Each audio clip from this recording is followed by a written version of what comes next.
ఇవన్నీ ప్రిడిక్ట్ చేయాలి, ఇది నాకు క్లియర్గా లోపం కనిపిస్తుంది, మీరు చాలా ఈజీగా తీసుకున్నారు, మీరు ఎందుకు ఈ విధంగా చేశారనేటువంటి కూడా వ్యక్తం చేశారు ఆయన. సో రేపు సీఎం గారు వస్తారు కాబట్టి ప్రెస్ మీట్ కూడా ఉంటుంది.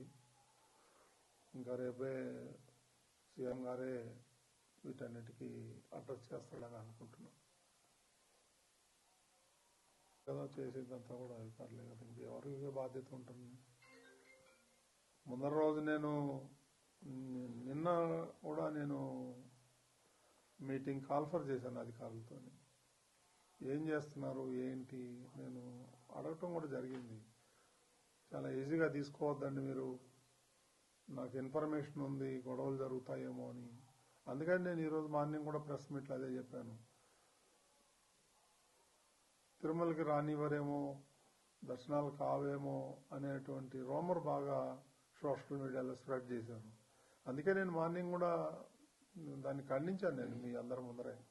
అలాంటిది ఎవరు ఉండదు, ఎవరైనా రావచ్చు తిరుమలకి, దర్శనంకు మాత్రం టోకన్లు ఉండాలి తప్ప తిరుమలకి రావద్దని ఎవరు అనలేదు. ఎవరైనా రావచ్చు అని పొద్దున్నే నేను స్టేట్మెంట్ కూడా ఇచ్చాను.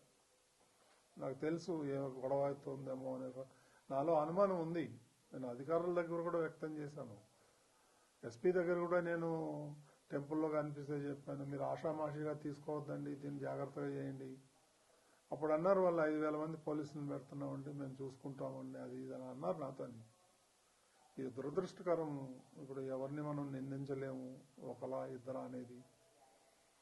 ఈ పొరపాటు జరిగిపోయింది, మరి దానికి చింతించడం తప్ప మనం చేసేదేం లేదు ఈ టైంలో. ఏమి ఉండవు అండి దీంట్లో, ఎందుకు ఉంటాయి కుట్రలు కానీ అవన్నీ అబద్ధాలు. ఇది యాక్సిడెంట్, ఎవరు కావాలని ఎవరు చేయరు. It is an purely accident.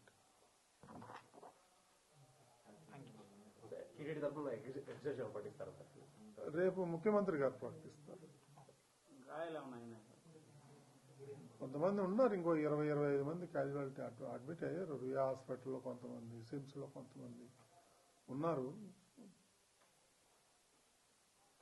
చూడాలి, నేను కూడా వెళ్తాను, వెళ్ళి చూసేసి వస్తాను. అక్కడ బాగా టెన్షన్గా ఉంది, అందరూ ఉన్నారు, యంత్రాంగం, జిల్లా యంత్రాంగం అంతా అక్కడే ఉంది.